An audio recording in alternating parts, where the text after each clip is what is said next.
All right, strap yourselves in because we are going deep today. Yeah. We're diving into Jordan Peterson's Who Wrestle With God. Oh, a good one. This book, man, it's been really messing with my head. It's pretty intense. In a good way, though. Like, even if you're not, like, super religious or anything, Yeah, right. Peterson's way of looking at these old biblical stories, Yeah. it's wild. I know what you mean. It's like he sees them less as like, Dogma. yeah, dogma or like, rules to live by, but more like these maps, Yeah. ancient maps for figuring out how to deal with all the craziness life throws at you. Exactly. He's like, look, these stories have been around forever for a reason. Right. There's got to be something in there. Yeah. Something important. Some wisdom. Yeah, wisdom. Something that still matters today, Absolutely. And one of the things that really grabbed me right away was this idea of subduing and naming. Oh, yeah, that's a big one. Which he connects to, like the Adam and Eve story in Genesis. Right at the beginning. Yeah, it's like, how we make sense of the world. Yeah. How we, like, as humans, wrap our heads around everything. It's not about, like, controlling nature. No. It's more about, understanding it. Yeah, and, like, seeing the patterns. Yes. Creating order out of all the chaos. I love how he puts it. Always got a great line about it. Yeah, what is it? Okay, so he says, I'm ready. Adam subdues and names. Okay. These are the actions or even the essence of human consciousness. Wow. Right. It's so simple, but so profound. It's like, whoa. It really makes you think. It makes you think about, like, everything. Yeah, like how we... like how we organize our homes. Right. Putting labels on things. Yes. Or like even the way we try to understand our feelings, Totally. Like we're constantly trying to put names to things. We are. We're trying to categorize. Yeah. We're trying to like make sense of it all, It's like this inherent human drive. It is. And it's all part of this like... subduing and naming. Yes. It's fascinating. Right. It is. And that's just like the tip of the iceberg. Oh, yeah. I mean, then he gets into Eve. Oh. And that's where things get even more, I don't know. Juicy, yeah. And maybe a little controversial. Oh, yeah, for sure. Because his interpretation of Eve, it's not the typical, evil temptress. Yeah, the temptress thing, right, that you always hear. He sees her as something way deeper. He does, yeah. Something tied to, like, the unconscious and all the stuff we don't even know about yet. Yeah. The mysteries. Okay, so yeah. If Adam is like the conscious mind, right? The part of us that's trying to define everything and put it in neat little boxes. Right. What does that make Eve, in Peterson's view? Well, he says she represents, like, everything that hasn't been brought into the light of consciousness yet. Ooh, I like that. It's like she's that voice whispering from the shadows. Oh, that's good. Challenging Adam's tidy little categories. Right, and this isn't necessarily a bad thing. Right? Not at all. In fact, he even points to the Hebrew word for Eve. Okay. Ezer kenegdo. I've heard that before. Which means, like, helpmeet, Right. Like a partner? Yeah, it suggests this, like, partnership. Right, this force that stands opposite Adam, but also, like, completes him. It's like she's bringing a whole other perspective to the table. Exactly. One that Adam hasn't even considered. Exactly. But here's the catch, and this is where the temptation comes in. Ooh, okay. Peterson argues that Eve's temptation is in believing that her compassion is, like, all-powerful. Interesting. That she can transform even poison into nourishment. Whoa, that's a heavy idea. It is, right. It's like, it's not that she's evil. No, not even. But it's about the potential dangers of, like, unchecked compassion. Right, exactly. Of not recognizing that, sometimes there's real darkness out there. It's a tricky balance, isn't it? It is. Like recognizing the power of compassion, but also knowing that sometimes you can't just, like, hug the darkness away. It's like he's saying we need both Adam and Eve. We do. Both the conscious and the unconscious. To really, like, figure out how to live in this crazy world. To navigate the complexities. Yes, exactly. And that's just scratching the surface. We haven't even gotten to Cain and Abel yet. Oh, man, Cain and Abel. And a whole other can of worms. We're going to have to take a break. Okay, yeah, we need But when we come back, we're going to dive into that and so much more. Can't wait. So stick around. Stay tuned. We'll be right back.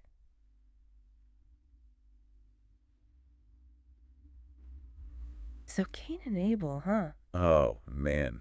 That story. That's a tough one. It really gets to you, Jealousy, betrayal. It's like, it's so primal. It is, right? Like, it just taps into something so deep in the human psyche. It makes you wonder about, like, the roots of violence. Yeah, where does it all come from? Peterson's take on it is, well, it's pretty intense. Oh, it is, but it's also, like, oddly hopeful in a way. How so? Well, because he connects it to this idea of the mark of Cain, Right.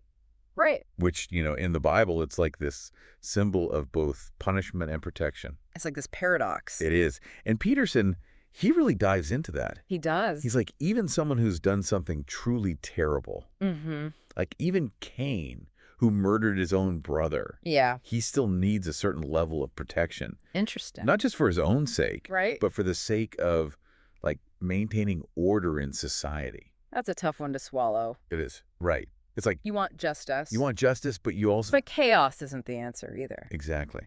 And Peterson, he argues that this mark of Cain, Yeah. it's like this representation of, like, the law. The law. Yeah, and the spirit of the law Like, extending its protection, to everyone. even to the perpetrator. What? To protect not only the perpetrator, he says, but also the victim. In the deepest possible sense. Yes. And the stability of society itself. That's a lot to unpack. It is, right. It's a Okay. really challenging idea. It is. But it makes you think about, like, the complexities of good and evil and how those forces play out In our own lives. in our own lives and in the world around us. We like to think things are black and white. We do, but It's just not that simple. it's so much more complicated than that. Right. And Peterson, he's not afraid to, like, dive into that complexity. He's not giving us easy answers. He's not. He's making us wrestle with these ideas. Which is what the book's title is all about, right? Exactly. We who wrestle with God. Wrestling with these big questions, these moral dilemmas. It's uncomfortable, Oh, yeah. but it's also, I think, incredibly important. Absolutely. And speaking of wrestling with big ideas, What else, Seaback? he also gets into this whole thing about sacrifice, Sacrifice, yeah. which, it's a recurring theme in the Bible. For sure. But Peterson's take on it is, well, it's pretty intense. How so? He's not talking about, like, Giving up chocolate for Lent. yeah. He's talking about real sacrifice, Like the hard stuff. the hard stuff, the stuff that, like, really costs you something. The stuff that changes you. Exactly. And he uses the story of Abraham and Isaac to really drive this point home. Oh, man. Abraham and Isaac. I know, right? Talk about a tough story. It's brutal. It is. I mean, you've got Abraham, Yeah. who finally, after years of waiting, has a son. And then God tells him to sacrifice Isaac. As a test of faith. I know. Can you imagine? It's almost unfathomable. It is. And Peterson, he doesn't shy away from that. He doesn't. He's like, this is a terrible thing To be asked to do. to be asked to do, to even contemplate. But he also says Yeah. that there's something even worse. Oh, yeah. He's got that line. What is it? It is a terrible thing to offer a son or daughter to God. But it is a positively hellish thing, an offering to the darkest abyss. Right. To fail to do so. Wow. Heavy, right? It's heavy stuff. And it makes you think about, like, What are we sacrificing? yeah, what are we sacrificing? What are we holding on to? That then we need to let go of. Yes. That's maybe even holding us back from, like, True growth. true growth, Yeah. transformation. It's like he's saying sometimes you have to give up something. You do. Something precious. To really gain something even more valuable. To become who you're meant to be. And that's where this whole idea, the call to adventure, comes in. Oh, yeah, the call to adventure. He talks about how these biblical stories, they're like maps for navigating life's challenges. Just like blueprints for the hero's journey. Yes, exactly.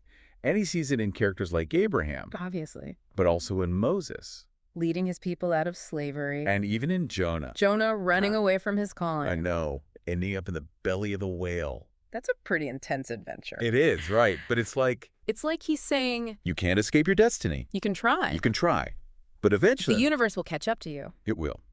And sometimes it takes something pretty dramatic A whale swallowing you whole. to wake you up, to get you back on track. To make you face your fears. Exactly. And that's what's so cool about Peterson's take on these stories. What's that? He's not just, like, retelling them. No. He's showing us how they're still relevant today. How they're playing out in our own lives. Yes.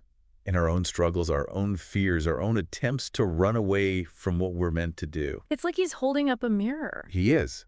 And saying, look, this is you. This is your journey. This is your call to adventure. And are you going to answer it? Or you keep running. Because running never really works, does it? It doesn't. The whale will always find you. Sooner or later. Sooner or later. Yeah. So you might as well face your fears. And embrace the adventure. Embrace the adventure.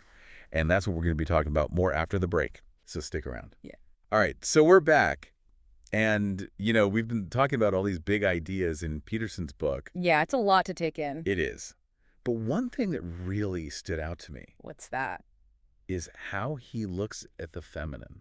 Oh, yeah, his take on Eve and all that. It's pretty wild, right? It is. It really makes you rethink things. It does, because it's not like the typical... The temptress. Yeah, the temptress thing you always hear about. Yeah, right. He sees Eve as representing something so much bigger. Yeah, like connected to the unconscious. Yes. And all the stuff that's like hidden beneath the surface. The mysteries, The mysteries. Okay, so we talked about Adam being like the conscious mind. Right. Trying to order the world. Putting everything in its place. Labeling, categorizing. Yeah, exactly. So what does that make Eve, in Peterson's view? Well, he says she represents everything that hasn't been named yet. Ooh, I like that. Everything that's still wild and unknown. Okay. Like, she's the voice of intuition. Intuition, Creativity, those forces that we can't always explain. the stuff that comes from the gut, Oh, exactly. It's like she's offering a different way of knowing the world. a different perspective. Yeah, one that Adam, with all his logic and reason, might miss. And this isn't a bad thing, right? No, not at all.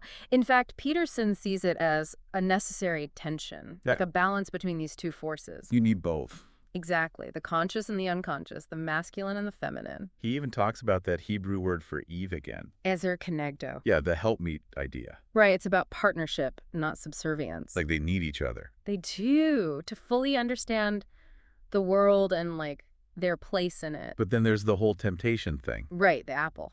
Yeah, and what Peterson says about that is really interesting. What's that?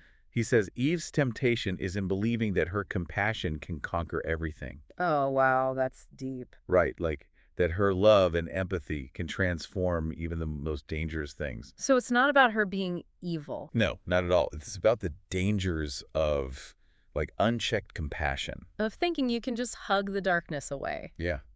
There's real darkness out there, and Yeah. sometimes you have to recognize that. It's like he's saying, we need both Adam and Eve. We do. To navigate the complexities of life. To find that balance between order and chaos, reason and intuition. It's a lot to think about, isn't it? It is. It really is. But that's what I love about this book. Me too. It makes you think. It challenges your assumptions. It doesn't give you easy answers. No, it doesn't. It makes you wrestle with these big questions. And that's the point, right? Exactly. To keep wrestling, to keep exploring, to keep growing. To keep the conversation going. Yes. Yeah. And, we've only scratched the surface here. Oh, there's so much more in the book. So much more. But hopefully this has given you a taste. A little glimpse into Peterson's world. Yeah, and if you're intrigued, Definitely pick up the book. We Who Wrestle With God. It's a wild ride, but it's worth it. It will definitely make you think. Thanks for joining us on this deep dive. And until next time. Keep wrestling with those big ideas. And keep those conversations flowing.